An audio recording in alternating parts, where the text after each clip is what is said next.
नमस्कार दोस्तों। जो लोग इस चैनल को फॉलो करते हैं वो जानते हैं कि मैं आप लोगों को इंटरेस्टिंग इवेंट्स पे लेके जाता हूँ, आपकी फेवरेट सेलिब्रिटीज और न्यूज़ मेकर से आपको मिलवाता हूँ और अमेजिंग ब्रांड स्टोरीज भी आपके साथ शेयर करता हूँ। ये व्लॉग बहुत बहुत बहुत खास है मेरे लिए, क्योंकि इसमें मैं आपके साथ एक कॉन्वर्सेशन, एक इंटरव्यू शेयर कर रहा हूँ जो मैंने 2016 में लिया था अपनी role model guiding light Lata Mangeshkar ji के साथ में। मैं अपने आप को कुछ लकीएस्ट लोगों में से मानता हूँ कि मैंने उस दौरान में लता जी का इंटरव्यू किया जब लगभग उन्होंने इंटरव्यूज देने बंद कर दिए थे। और मेरी नज़र में तो इतना लंबा इंटरव्यू उन्होंने शायद पेंडेमिक से थोड़ी पहले किसी को भी दिया हो, मेरी नॉलेज में ऐसा नहीं है। वो कॉन्वर्सेशन लगभग 1.25 घंटे की थी। उसका एक एडिटेड वर्जन मैं आपके साथ शेयर कर रहा हूँ। इसको मैंने 2 पार्ट्स में डिवाइड किया है। ये पार्ट 1 है। लता जी की लाइफ इतनी पावरफुल, इंटेंस और इन्फ्लुएंशियल रही है, लेकिन उनकी लाइफ उतनी ही सिंपल और सादगी से भरी रही है। आई एम श्योर कि आप इस वीडियो में कुछ ना कुछ तो लाइफ के बारे में सीखेंगे ही। पार्ट 2 की वीडियो में मैं आपको कुछ एनेक्डोट्स भी बताऊंगा इस इंटरव्यू के पीछे के। आप पहले पार्ट 1 देखिए और कमेंट में बताइए कि आपको इंटरव्यू कैसा लगा और आप लता जी के बारे में क्या सोचते हैं। मेरे लिए तो वो एक फीलिंग है जो कि बहुत ही मुश्किल है वर्ड्स में डिस्क्राइब करना। फिलहाल आपकी कॉन्वर्सेशन सुनिए। आपकी जो इतनी ग्लोरियस लाइफ रही है, इतना ग्लोरियस करियर रहा है जो कि हमने देखा है, आपने हजारों गीत गाए हैं। आज की तारीख में जब आप देखती हैं कि आपको इतने सारे अवार्ड से सम्मानित किया गया है, ना कि देश में बल्कि तो जब आप आज की तारीख में एकांत में जब आप पीछे मुड़ के देखती हैं तो आपको क्या दिखाई देता है? मैं एकांत में देखती हूँ तो क्या जी, आपको क्या नजर आता है? क्या नजर आएगा? देखिए, मैंने कभी सोचा ही नहीं, और एकांत में मैंने कभी सोचा नहीं कि मैंने कितना गाया, क्यों गाया, कैसे गाया। इसका मैंने कभी कोई मतलब सोचा ही नहीं इसके बारे में। हाँ, इतना जरूर मैं सोचती रही कि मुझे काम करना है और जितना भी मैं कर सकूं उतना मुझे काम करना है। उसका अंजाम क्या है वो उसको मैंने सोचा नहीं कभी। जैसे ये सोचा जाता है कि भाई कितने साल गाने के बाद क्या होने वाला है, या ये मैंने कभी सोचा नहीं। आज भी मुझे लोग कहते हैं कि आपके करियर को 75 इयर्स हो रहे हैं, तो लगता है कि कमाल है, ये कैसे हो गया इतने सालों में। मतलब इतने साल में गा रही हूँ। शायद मैं ही हूँ जो दुनिया की सिंगर हूँ। मतलब दुनिया में आज तक हुए नहीं ऐसे। 50 तक मैंने सुना था लंदन में, जो वो 50 साल गा रहे थे। उनका नाम था वो इटालियन सिंगर थे, बहुत नाम था उनका। वो काम भी करते थे। तो उनको मैंने देखा था, सुना था। उसके बाद मैंने किसी को सुना नहीं। तो मैं मानती हूँ कि मेरे पिता, मेरी माता, मेरे गुरु और भगवान, सबसे बड़ा भगवान, उसकी इतनी कृपा रही मेरे ऊपर कि क्या बताऊँ। मैंने कभी सोचा भी नहीं था। और मुझे सबसे ज्यादा प्यार रहा मेरी फैमिली से, और मैं कोशिश मेरी ये रही कि उनको कोई तकलीफ नहीं होनी चाहिए। और भगवान की इतनी कृपा है और मेरे पिताजी की इतनी कृपा है हमारे ऊपर कि हमारे घर का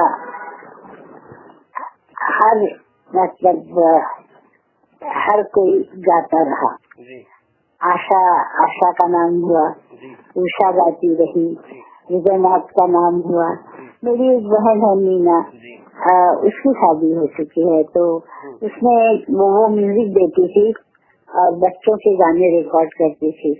उसमें उसका बहुत नाम हुआ था महाराष्ट्र में, अभी तक उसके गाने चलते हैं। तो हर कोई हमारे घर का मतलब काम कर रहा था और उसमें उनको सक्सेस भी मिल रही थी। तो ये वाकई कुछ ऊपर का ही दिया हुआ है, इसमें हमारी कोई तारीफ करने जैसा कुछ नहीं। हमारी तारीफ वहाँ होती है कि जो काम आया करते गए, जो आया वो करते गए और मन से किया, कोशिश ये की कि जो मैं कर रही हूँ वो अच्छा हो, सामने वाला ये ना कहे कि अरे हमारा गाना अच्छा था पर उसने गाया नहीं ठीक से, ये नहीं मैं सुनना चाहती थी। और सब जगह मुझे यही मिलता था कि बहुत अच्छा बहुत अच्छा। तो ये मैं एक समझती थी, हर दफा मैं मेरे पिताजी और मेरी माताजी को हाथ जोड़ के कहती थी कि ये आप लोगों की कृपा है बस। बल्कि ये तो लता जी आपकी लगन और आपकी डेडिकेशन ही थी और ऑनेस्टी आपके काम की तरह, जो कई म्यूजिक डायरेक्टर्स हमने पढ़ा है और सुना है कि आप ही का इंतजार करते थे, भले 1 महीना हो जाए 2 महीने हो जाए, लेकिन वो आप ही से काम लेना चाहते थे। जी हाँ, ये बात सच है। और इतने बड़े बड़े डायरेक्टर्स और फिल्म मेकर्स थे। जी हाँ, जो मैं वही हमेशा कहती हूँ कि प्रोड्यूसर डायरेक्टर्स तो बड़े थे ही, कोई शक नहीं, पर म्यूजिक डायरेक्टर जो हमारा काम था उसमें जो हमें म्यूजिक डायरेक्टर मिले वो कुछ मतलब इस दुनिया से अलग ही चीज थी। देखिए मदन मोहन जी, सलील चौधरी और जयदेव जी और शंकर जयकिशन, नौशाद साहब, गुलाम मोहम्मद साहब, एस.डी. बर्मन, आर.डी. बर्मन, और इन सब से मतलब इसलिए कि मेरा भाई है नहीं, मेरे भाई ने जो काम किया है मेरा मतलब मैंने जो उसके गाने गाए हैं, मीरा भजन, वो तो बहुत ही अच्छे हैं, बहुत अच्छे। फिर मैंने उसका गालिब गाया है, वो भी बहुत चला है। मतलब ये मैं एक आशीर्वाद समझती हूँ कि अपने मेहदी हसन साहब थे, उनको किसी ने पूछा, मुझे अभी मालूम हुआ, तो कहने लगे बेटा मैं आजकल कुछ नहीं कर रहा हूँ और लता जी के गालिब सुनता हूँ। उनका ये कहना मेरे लिए बहुत बड़ी बात थी। तो ये उन्होंने वो तो गजल के मतलब बादशाह थे और उन्होंने जो अगर वो ऐसा कहे तो मेरे लिए बहुत बड़ी बात थी। और मैंने रिजनाथ कभी मैंने देखा है कि आज तक उसने फिल्मों में कभी किसी से काम मांगा या किसी को जाके मिला या कुछ कहा हो, ऐसा आपको मिलेगा ही नहीं। बल्कि वो मुझे ये कहता था, मैंने उसको एक दो बार कहा कि रिजनाथ एक इनकी पिक्चर है, तुम करोगे क्या?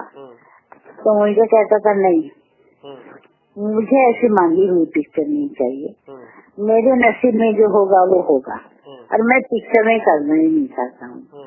मेरा काम जो है मैं खुद गाता हूँ, एक मैं तुम्हारे रिकॉर्ड करता हूँ, आशा के करता हूँ, उसने मराठी बहुत किए हैं और उसने मीरा भजन जो किए हैं, एक तो उसका था मीरा भजन, एक था चला वही देश, एक था उसका मीरा सूर कबीरा। मतलब ये इतने अलग सब ये थे गीत। इसी तरह उसने ज्ञानेश्वरी की, वो तो महाराष्ट्र के लिए है। मतलब हमारे यहाँ जो ज्ञानेश्वर हुए थे संत बहुत बड़े, तो उनके गाने उनके भजन जो थे वो उसके रिकॉर्ड किए और वो अभी तक चलते हैं। मतलब उसका एक आध गाना ऐसा है जो स्कूलों में जब स्कूल खत्म होता है तो वो बजाया जाता है, ये भी मैंने सुना है। तो सबको भगवान ने, सबको मेरे पिताजी ने दिया है, ये उनका आशीर्वाद है बस।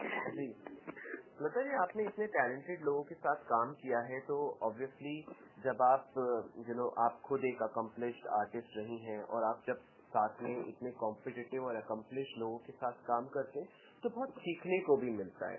आप कुछ सिखा के जाते हैं, आप उनसे बहुत कुछ सीखते हैं।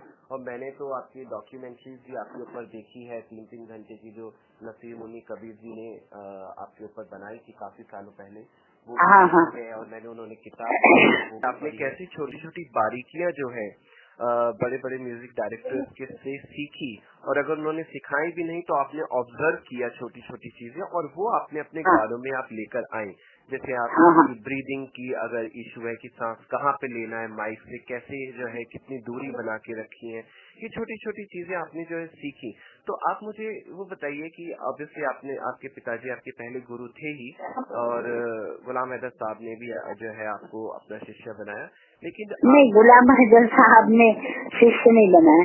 गुलाम हैदर साहब ने मुझे अपनी फिल्म में सबके खिलाफ जाके गाना गवाया, क्योंकि प्रोड्यूसर तैयार नहीं थे मेरी आवाज लेने, पर उन्होंने मेरी आवाज ली और उनका गाना चला भी मेरा। खैर वो तो दूसरा, और वो बाद में पाकिस्तान चले गए। मतलब मेरी उनकी मुलाकात बहुत थोड़े महीनों की थी, पर मैंने जो क्लासिकल सीखा है वो पहले मैंने गंदा बांधा था। उनका नाम था अमान अली भिंडी बाजार, अमान अली था भिंडी बाजार वाले, और दूसरे थे अमानत था देवास वाले। इन दोनों से मैंने गाना सीखा। अच्छा। और वो मेरे गुरु थे, मतलब क्लासिकल म्यूजिक में। और वो उन्होंने मुझे काफी सिखाया और बहुत सी चीजें बताई, पर वो क्लासिकल म्यूजिक में थे। फिल्मी म्यूजिक से उनका कोई संबंध नहीं था, पर फिल्म म्यूजिक में मुझे कुछ चीजें जो थी, जो कि काम आती है गाते वक्त, वो थी अनिल विश्वास, मास्टर गुलाम हैदर, नौशाद साहब, ये लोग थे जिन्होंने मुझे सिखाया कि गाना गाते वक्त क्या करना चाहिए, सांस कहाँ लेनी चाहिए, सांस ली तुमने पता नहीं चलना चाहिए। ये सब चीजें मुझे अनिल विश्वास जी ने सिखाई। और गुलाम हैदर साहब ने कहा कि जिसके लिए तुम गा रही हो, पहले तुम जो कविता है वो समझ लो, फिर तुम जान लो कि ये किसके लिए गा रही हूँ, क्या सिचुएशन है, रोने की है या हंसने की है। वो अगर तुमको समझ में आ जाए तो तुम्हारा गाना बहुत अच्छा होगा। और बोल साफ होने चाहिए। बोल आजकल जो गाती हैं लड़कियाँ, वो उनके समझ में नहीं आते हैं, तो तुम ये याद रखो। तो मैंने कहा ठीक है, वो मैंने सीखा। और फिर नौशाद साहब ने भी उर्दू के तलफ़्फ़ुज़ कैसे होने चाहिए, क्या होना चाहिए, ये सब बातें मैं इन लोगों से सीखी हूँ। पर मैं ऐसे कहती हूँ कि जितने म्यूजिक डायरेक्टर हुए जो अच्छे थे, जिन्होंने बहुत अच्छा काम किया, वो मेरे लिए सभी मेरे गुरु थे। मेरे पिताजी कहते थे जिससे जो सीखो उसको अपना गुरु मानो। तो वो मैंने कंटिन्यू किया अपनी लाइफ में। जी, मतलब कि आपने म्यूजिक डायरेक्टर से तो काफी म्यूजिक के बारे में, संगीत के बारे में सीखा, लेकिन कि वो लोग कौन थे जिन्होंने आपको, अगर मैं पूछूं, क्योंकि देखिए जब हम लोग काम करते हैं और हम दिन रात जब मेहनत करते हैं तो कई बार होता है कि हम भी कभी हम लो फील करते हैं, कभी अच्छा नहीं लगता, कभी हम जिंदगी के बारे में सोचते हैं।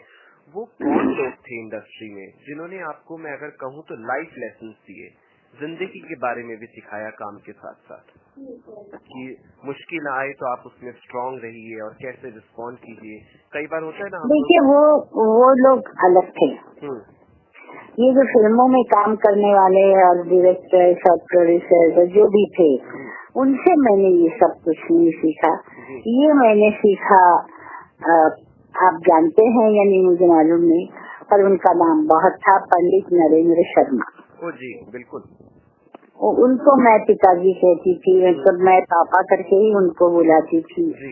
उनके घर में जाके रहती थी, उनकी बेटियां तीन थी, उनकी वाइफ थी, तो मैं उनके घर में हमेशा रहा करती थी। और मेरी काफी मतलब उस वक्त ऐसे दिन होते थे जो मैं वहाँ जाती थी। मेरे घर में मदर वगैरह कहती थी कि जब देखो तब जा रही है, कहाँ जा रही था।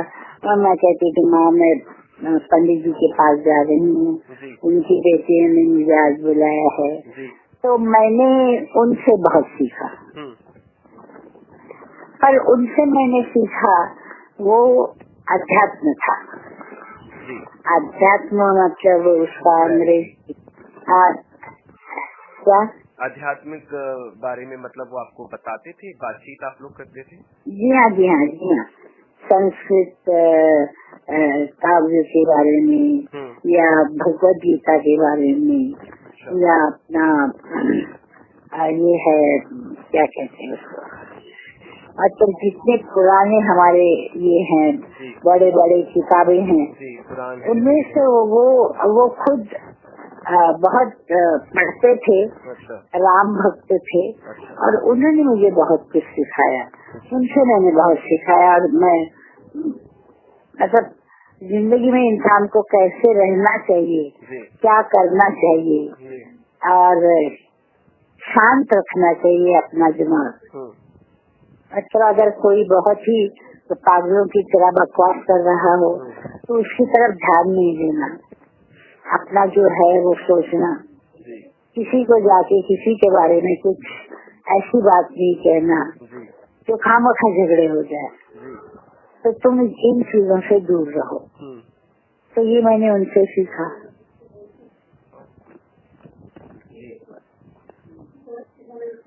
हमारे यहाँ कहते हैं कि गुरु बिन ज्ञान नहीं आता। तो वो मेरे गुरु थे। एक और थे, शायद आप नहीं जानते, कोल्हापुर में प्रोड्यूसर, डायरेक्टर, लेखक वगैरह सब थे। उनका नाम था भाईजी बाबा। पेंढारकर नाम था, पर सब भाईजी बाबा कहते थे। उनसे मैंने काफी ज्ञानेश्वरी के बारे में, वो बहुत बताते, तुकाराम के बारे में। वो मराठी के सब बड़े बड़े जो कवि हुए या संत हुए हैं उसके बारे में वो सिखाते थे। और पंडित नरेंद्र शर्मा जी से मैंने ये सीखा सब। और गाने में मतलब मेरे गुरु सब थे, पर मैं अभी भी कहती हूँ कि मेरा छोटा गुरु मेरा भाई हृदयनाथ है।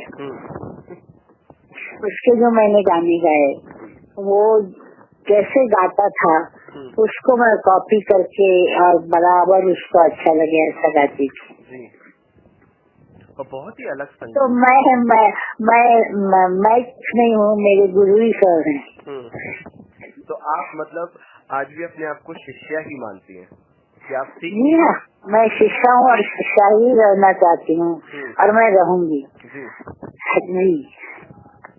लता जी, जब भारत आजाद हुआ था 1947 में, दिया मैं यहाँ की जी, और उस समय जो है हमें याद है कि मतलब हमने तो पढ़ा है कि फिल्म इंडस्ट्री में जो है प्लेबैक सिंगर्स का कुछ कॉन्सेप्ट इतना जोरदार नहीं था। जो हीरोइंस थी वो अपना गाना खुद गाया करती थी, लेकिन वो दौर था जब आपकी आवाज आई तो धीरे धीरे ये कॉन्सेप्ट चेंज होने लगा और प्लेबैक सिंगर्स को लोग पहचानने लगे। बल्कि आपकी आवाज का इतनी पॉपुलैरिटी थी कि लोग पीछे पड़ जाते थे रेडियो वालों के कि बताइए कि किसने गाना गाया है, जो हमने देखा है। तो दौर के बारे में थोड़ा सा मुझे बताइए कि उस समय, क्योंकि आप वहाँ पे थी और आपने ये बदलाव को महसूस भी किया है और इनफैक्ट आपके नाम से ही वो बदलाव एक तरीके से शुरू हुआ था, तो ये बदलाव कैसे आया कि लोगों को हीरोइंस जो खुद आवाज में अपनी गाया करती थी वो एकदम से अब सिर्फ एक्टिंग करती थी और गाने वाले अलग हो गए थे और वो भी अपने आप में एक तरीके से उनकी पहचान बड़ी बन गई थी। ये बदलाव कैसे आया उस दौर में 1940 के दशक में? नहीं, मैं ये बदलाव कैसे आया कहना मेरे लिए मुश्किल है। बदलाव आया जरूर, मैं मानती हूँ, पर कैसे आया, क्यों आया, और इसकी वजह क्या थी ये कहना मुश्किल था। हम लोग तो यही समझते थे कि हमने गाना गाया, लोगों को बहुत अच्छा लगा और वो चला। और बाद में ये भी पता चलने लगा कि रेडियो वाले पूछते थे कि ये गाना किसने गाया है, क्योंकि पहले क्या स्टाइल था, फिल्म बनती थी तो अब जैसे मैं आपको महल की बात बताऊं, महल पिक्चर में मैंने गाया था आए गाने वाला, तो उस पे नाम था कामिनी। अब कामिनी नाम से सिंगर है कोई, ये समझ में नहीं आ रहा था लोगों के। तो रेडियो में फोन आने लगे, लेटर्स आने लगे कि ये जो कामिनी गा रही है ये कौन है, हमको बताइए, इसका नाम बताइए, सच्चा नाम क्या है। क्योंकि पिक्चर में उसका नाम शायद कामिनी था, तो उसी नाम से मतलब ये मधुआ लगा रही है, ऐसे लोगों ने पूछा। तो फिर रेडियो को कहना पड़ा कि ये लता मंगेशकर ने गाया है। और तब मैंने राज कपूर जी से कहा कि आप प्लेबैक सिंगर के नाम दीजिए आपके टाइटल में, तो उन्होंने शुरू किया।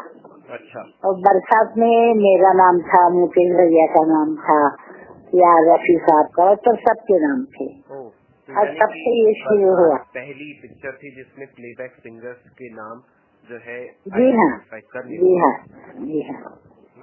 एक मेरे ख्याल से किस्सा ऐसा भी है कि फिल्म फेयर के साथ भी जो है ऐसा कुछ हुआ कि आपने कहा कि हमें ट्रॉफी मतलब अवार्ड्स तो सिंगर जी हाँ से नहीं, वो नहीं, वो क्या हुआ था कि पहले तो निशा साहब को मिला, फिर और किसी को मिला, और तीसरा चौथा अवार्ड था जो शंकर जयकिशन को मिला था चोरी पिक्चर पे। तो शंकर जयकिशन ने मुझे कहा, हमारे बहुत अच्छे संबंध थे, मतलब भाई बहनों जैसे, तो वो आके मुझे कहने लगे कि लता जी हम लोगों को अवार्ड मिला है, तो हम चाहते हैं कि आप गाइए वो गाना, 1-2 गाने उसके गाइए। मैंने कहा मैं नहीं गाऊंगी। तो उन्होंने कहा क्यों? मैंने कहा आपके गाने में आपको मिला है तो आप म्यूजिक बजाइए, आपको इसके लिए सिंगर की क्या जरूरत है। अगर वो सिंगर को देते तो बात अलग थी, उनको कहिए सिंगर को दे और दूसरा सॉन्ग राइटर को भी दे, तो लिरिसिस्ट भी बहुत जरूरी है। तो आप दोनों को अगर अवार्ड देंगे तो आई डोंट माइंड, मैं आके गा के जाऊंगी। मैंने कहा अगर दूसरे किसी को अवार्ड मिला सिंगिंग का तो भी मैं आके गा के जाऊंगी, पर आपको प्लेबैक सिंगर और सॉन्ग राइटर इनके 2 अवार्ड शुरू करने पड़ेंगे। ये बात मैंने उनके एडिटर से की, मिस्टर जैन थे सर। तो मैंने जैन साहब को कहा कि तो उन्होंने मुझे कहा कि देखिए लता जी वहाँ अपनी हॉलीवुड में ये स्टाइल नहीं है, उनका जो अवार्ड होता है उसमें प्लेबैक सिंगर को नहीं मिलता। मैंने कहा वो हॉलीवुड है, वहाँ एक पिक्चर में एक गाना आता है कभी, और हमारे यहाँ 10-10, 12-12 गाने हम लोग गाते हैं, हमारे और जो साथी हैं वो गाते हैं, गीता गाती है, आशा गाती है, और भी आर्टिस्ट हैं, मुकेश जी गाते हैं, हेमंत कुमार गाते हैं। मैंने कहा रफी साहब जैसे बड़े आर्टिस्ट हैं, आप किसी को नहीं देंगे और देंगे आप म्यूजिक डायरेक्टर को, तो म्यूजिक डायरेक्टर को चाहिए जिस गाने पे मिला है वो गाना बजाए और जाए घर। तो कहने लगे हम अगली पिक्चर में सोचेंगे, इस बार तो आइए। मैंने कहा जब अगली पिक्चर में सोचेंगे आप तो हम भी आ जाएंगे। तो वो बात वही रही। नेक्स्ट ईयर मधुमती आई, तो नेचुरली आजादी परदेसी मुझे मिला और सलील अपने शैलेंद्र जी को काव्य का मिला, कविता का मिला, और म्यूजिक डायरेक्टर सुनील चौधरी थे, मतलब सबको ही मिला। तो ये अवार्ड ऐसे हमने शुरू किया था। तो आपने मतलब फिल्म फेयर के एडिटर से, जो आपने बताया कि उनसे ये जो है आपने बातचीत करी थी? हाँ, मतलब मैंने उनसे कहा, मैं उनसे बात बताया था। थी कौन वो? मैं सॉरी, नाम स्किप कर गया मैं। उनका नाम था जेसी जैन। अच्छा, जेसी जैन, वो एडिटर थे उसके। अच्छा, वेरी नाइस मैन, बहुत अच्छे, मेरे साथ तो बहुत अच्छे थे। अच्छा। पर इस बात पे हम दोनों की राय मतलब मिल नहीं रही थी। पर हाँ जी हाँ, पर उन्होंने इस बात पे गौर किया और नेक्स्ट ईयर से शुरू किया जी। और जो कि आज जो है, आज सारे अवार्ड, इतने सारे अवार्ड्स होते हैं, आज तो दर्जन भर अवार्ड्स होते हैं और सभी लोग जो है वो ट्रेडिशन को फॉलो कर रहे हैं। तो ये तो एक वाकई में काफी जो है एक बड़ी देन है जो आपने इंडस्ट्री को दी। लेकिन ये भी हुआ कि आपने 5-6 साल बाद फिर कहा कि अब बस मुझे तो नहीं चाहिए, अब आप। मैंने चौथे बरस छोड़ दिया जी। मैंने कहा अच्छा, जब मेरा चौथा अवार्ड हुआ जी, तो मैंने उनको एक लेटर लिखा था कि मुझे बहुत अवार्ड मिल सकते हैं क्योंकि हर पिक्चर में मेरे गाने होते हैं, तो और आर्टिस्ट ऐसे ही बैठे रहेंगे, तो जो अच्छे अच्छे आर्टिस्ट हैं उनको मिले, इसलिए मैं चाहती हूँ कि आप मुझे देना बंद कीजिए और आर्टिस्टों को दीजिए। ऐसा हुआ था। अच्छा, तो उसके बाद से आपने फिल्म फेयर फिर लिया नहीं? मतलब नहीं, मेरा लास्ट अवार्ड था आप मुझे अच्छे लगने लगे, लक्ष्मीकांत प्यारेलाल का गाना था जी, वो लास्ट था जी। तो उसके बाद तो फिर हमने देखा कि काफी सिंगर्स को जो है इससे जी हाँ, फिर बहुत सिंगर्स को मिला। जी हाँ, और वो मुझे अच्छा लगा कि औरों को भी मिल रहा है जी, वरना हर साल खुद लेके आए घर में अच्छा नहीं लगता, और भी तो लोग हैं जी। सो ये थी part 1 of the conversation that I had with Lata ji. Part 2 में भी उन्होंने बहुत इंटरेस्टिंग बातें कही है, वो वीडियो आप देखिए नेक्स्ट। अगर आपको ये कॉन्वर्सेशन अच्छी लगी है तो आप मुझे सपोर्ट करना मत भूलिएगा by subscribing to this channel. Thank you for watching.